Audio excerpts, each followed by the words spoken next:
No trees, no trade, no rescue. When Norse settlers arrived in Iceland around 870 AD, they found a land that would test every survival skill they possessed.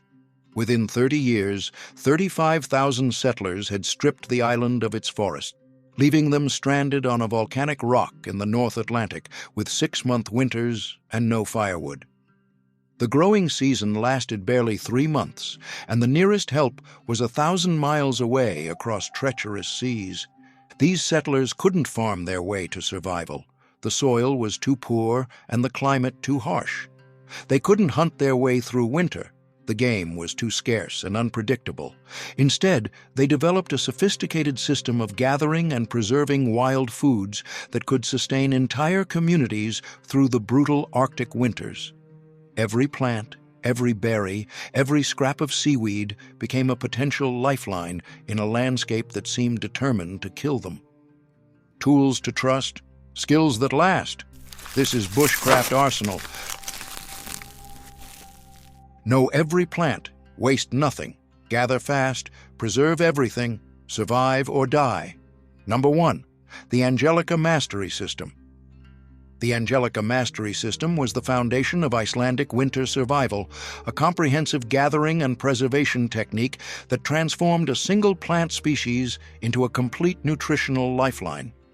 Angelica wasn't just food, it was medicine, survival insurance, and the difference between health and scurvy during the endless Arctic nights. Icelandic settlers called Angelica havun, and they understood its value so completely that entire families would organize their summer activities around its harvest. The plant grew wild across Iceland's highlands and coastal areas, thriving in the short summer season when most other edible plants struggled to survive. Experienced gatherers could identify Angelica patches from miles away, recognizing the distinctive umbrella-shaped flower clusters that marked mature plants ready for harvest.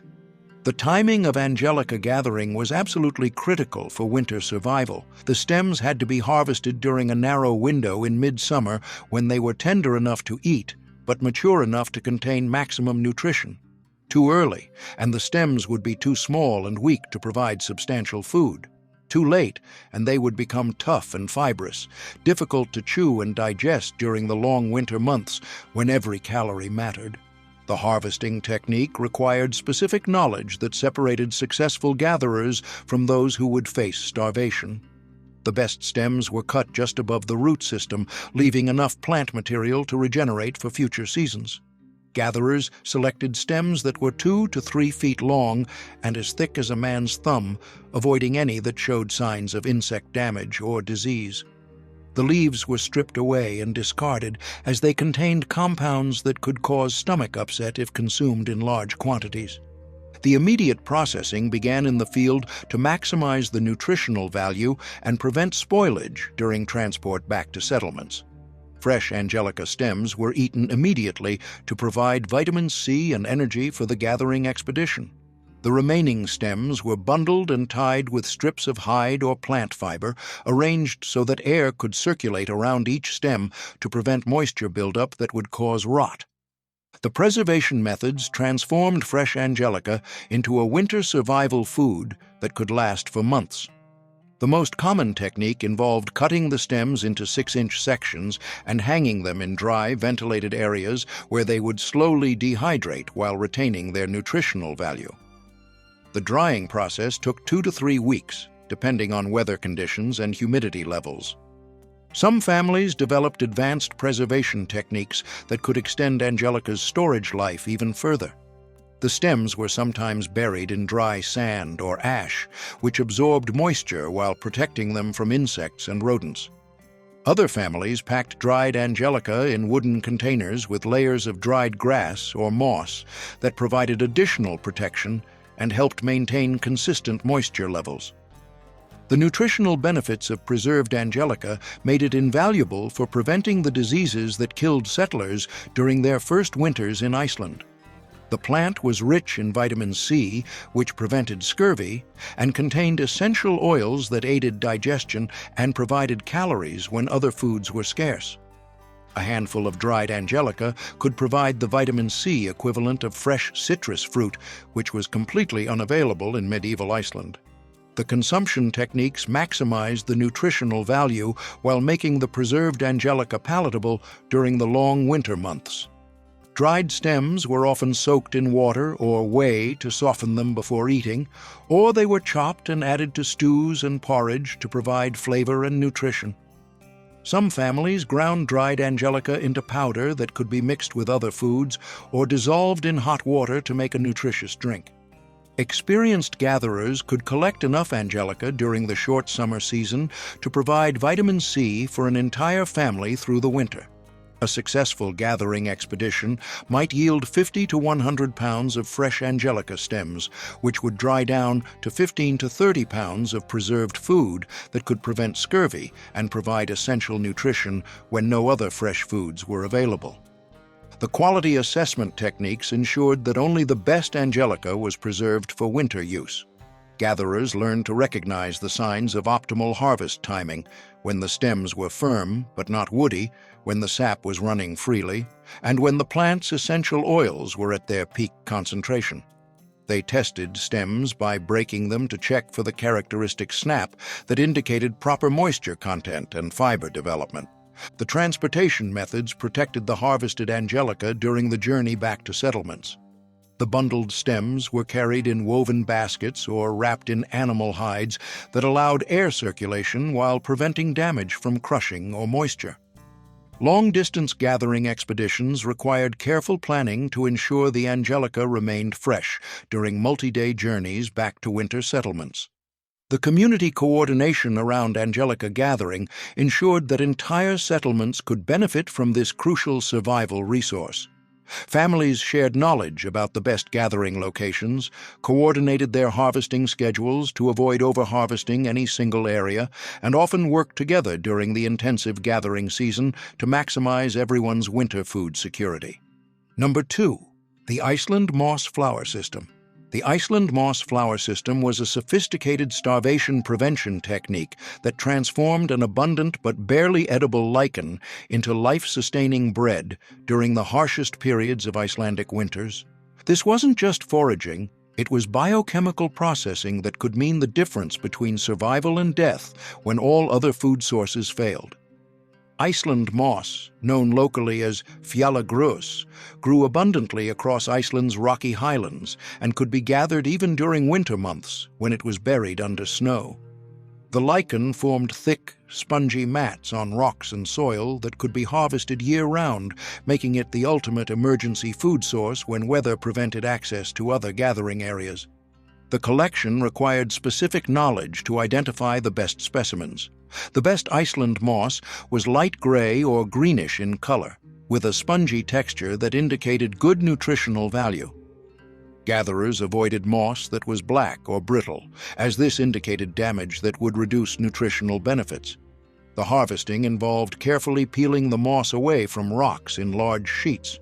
Gatherers used wooden tools to separate the moss from debris, working systematically to maximize their harvest. A skilled gatherer could collect 20 to 30 pounds of fresh moss in a day. The processing stage removed bitter compounds that made raw Iceland moss nearly inedible. The fresh moss was cleaned thoroughly to remove dirt and debris. The soaking process required multiple changes of water over 3 to 5 days to leach out bitter compounds that would cause stomach upset. The drying prepared the processed moss for grinding into flour. The soaked moss was spread on clean surfaces where it would dehydrate while retaining nutritional value. The grinding transformed dried moss into flour using stone querns, working in small batches for consistent texture.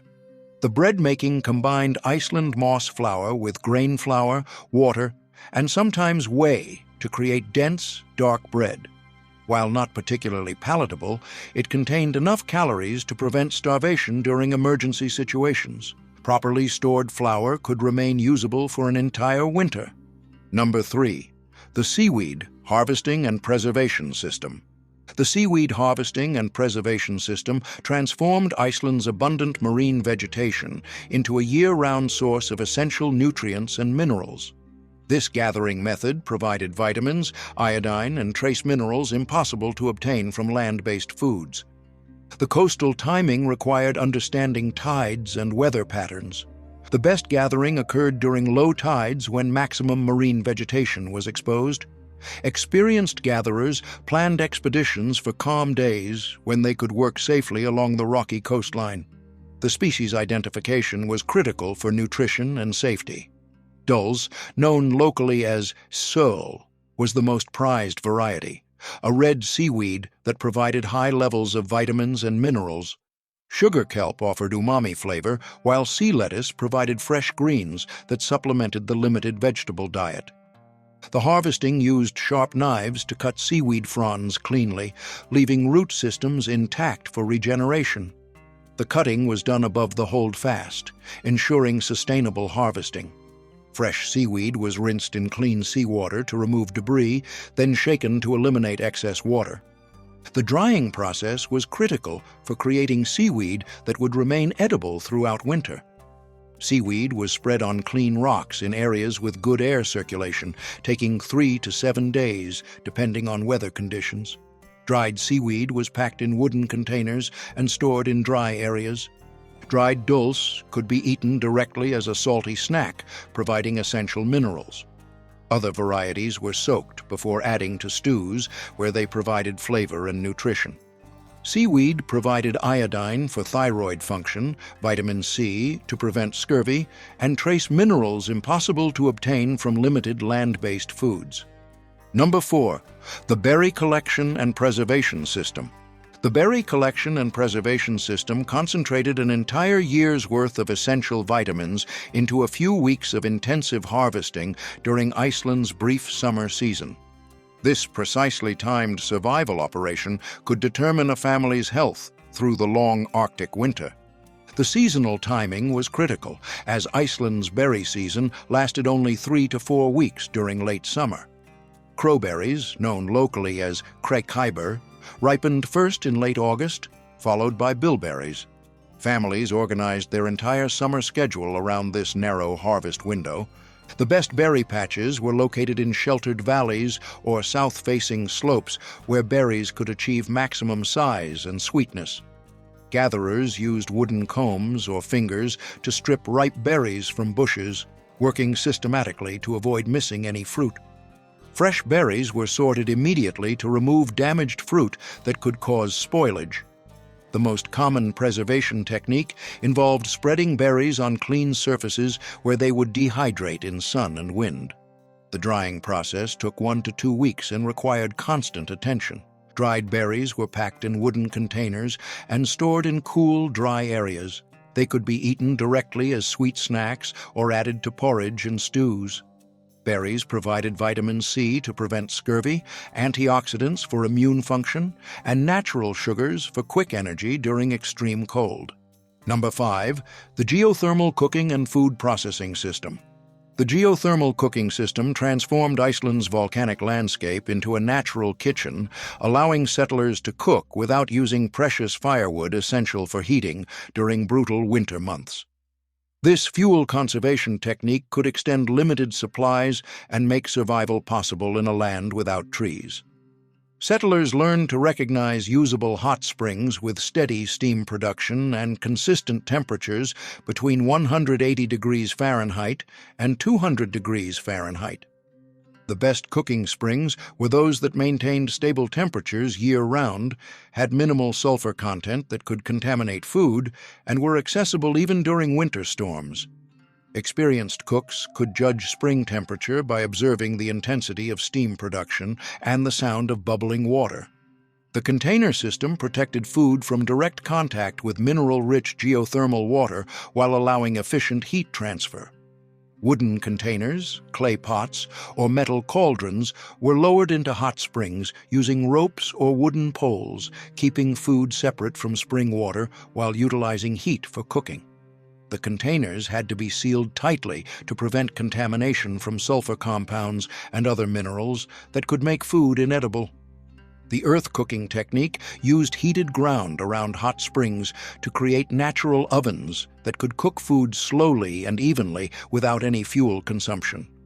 Food was wrapped in clean cloth or animal hide, then buried in hot earth, where ground temperatures remained consistently high. This method was particularly effective for dense foods like root vegetables or tough cuts of meat that required long, slow cooking to become tender and digestible. The bread baking system used geothermal heat to create the dense, nutritious rye bread that became a staple of Icelandic survival cuisine. Bread dough was placed in sealed containers and buried in hot earth for 12 to 24 hours, where it would steam in its own moisture. This slow, moist cooking process created bread that was dense, dark, and highly nutritious, with a texture and flavor that could sustain families through long winter months. The food preservation applications extended geothermal cooking beyond simple meal preparation to include techniques that could preserve food for months without spoilage. Hot springs were used to blanch vegetables before drying, killing bacteria and enzymes that would cause spoilage while preserving nutritional value. The consistent heat could also be used to render animal fat, creating cooking medium and preservation material essential for winter survival. The fuel conservation benefits made geothermal cooking essential for survival in a land where firewood was scarce and precious. Every meal cooked using geothermal heat saved firewood that could be used for heating homes during brutal winter months when temperatures could drop well below freezing. Families that mastered geothermal cooking could extend their firewood supplies by weeks or months, often making the difference between survival and death during particularly harsh winters. The safety protocols prevented accidents and contamination that could turn this survival advantage into a deadly hazard. Cooks learned to test water temperature carefully before lowering food containers, avoiding springs that were too hot or contained dangerous levels of sulfur or other toxic compounds. They developed techniques for handling hot containers safely, using wooden tools and protective wrappings to prevent burns that could disable a person during the critical survival period. Number 6. The Whey fermentation and meat preservation system. The Whey fermentation system transformed dairy byproducts into a preservation medium that could keep meat edible for up to a year without salt or smoking fuel. This biochemical engineering created complete protein storage using milk, beneficial bacteria, and careful timing that could sustain families through the harshest winters. The skyr production process created both nutritious food and essential whey for preservation. Milk was curdled with bacterial cultures and rennet, creating thick, protein-rich food that was more economical than cheese and required no salt for preservation. The bacterial cultures came from starter kept from previous batches, creating a continuous fermentation system that could operate indefinitely as long as milk was available from livestock. The rennet sourcing required knowledge of both animal and plant sources that could provide the enzymes necessary for proper curdling. The preferred rennet came from calf stomach, which provided reliable and consistent curdling action, but settlers also learned to use butterwort, a wild plant that grew in Iceland's wetlands and could substitute for animal rennet when livestock was scarce or had to be preserved for breeding rather than slaughter. The whey collection and processing transformed what would otherwise be waste into a valuable preservation medium with antimicrobial properties. The whey was strained carefully to remove any solid particles that could cause contamination, then stored in clean containers where beneficial bacteria would continue to produce lactic acid that created an environment hostile to harmful microorganisms. The meat preparation required specific cutting and handling techniques that maximized preservation effectiveness while ensuring the meat would remain palatable after months of storage. Meat was cut into strips or chunks that would allow the whey to penetrate completely, removing any fat or connective tissue that could interfere with the fermentation process. The meat had to be fresh and clean, as any contamination would compromise the entire preservation batch. The fermentation process created an acidic environment that prevented harmful bacteria from growing while allowing beneficial microorganisms to transform the meat into stable, long-lasting food. The meat was submerged completely in whey and stored at cool, stable temperatures where fermentation could proceed slowly and evenly over several weeks. The process required careful monitoring to ensure proper fermentation without spoilage. The storage system maintained proper conditions for long-term meat preservation while protecting the fermented product from contamination.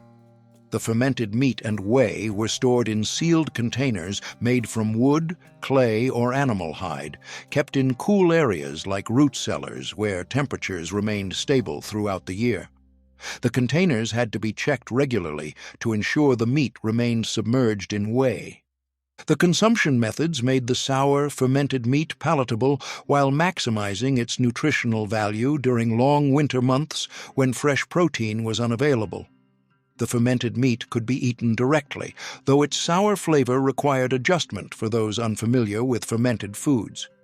More commonly, it was rinsed briefly to reduce sourness, then cooked in stews or porridge where it provided essential protein and amino acids.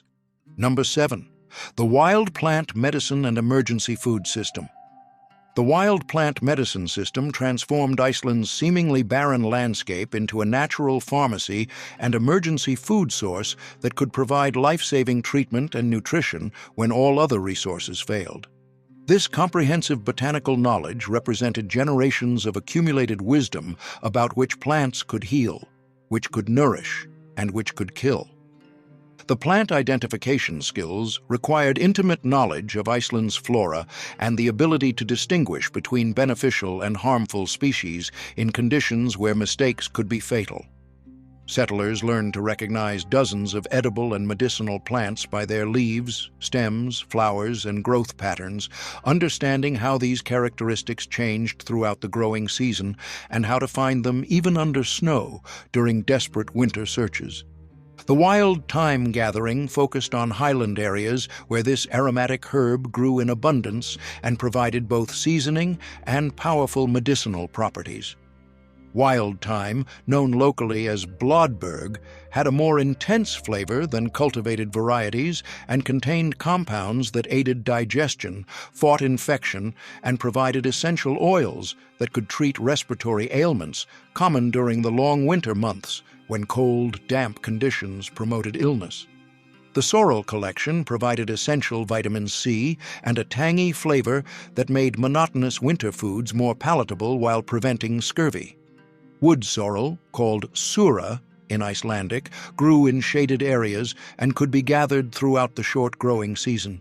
The sour leaves were eaten fresh when available and dried for winter use, providing a crucial source of vitamin C that could prevent the deficiency diseases that killed many settlers during their first winters in Iceland.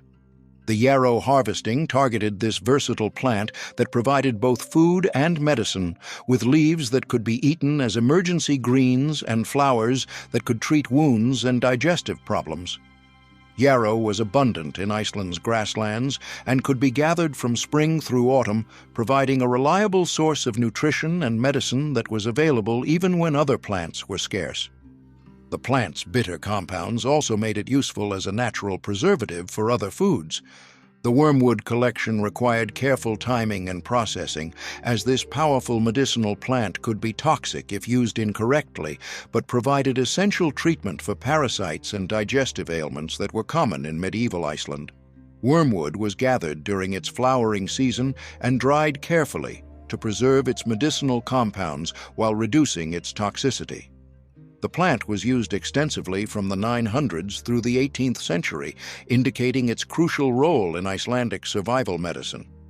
The processing and preservation techniques transformed fresh medicinal plants into stable medicines that could treat illness throughout the winter months when fresh plants were unavailable.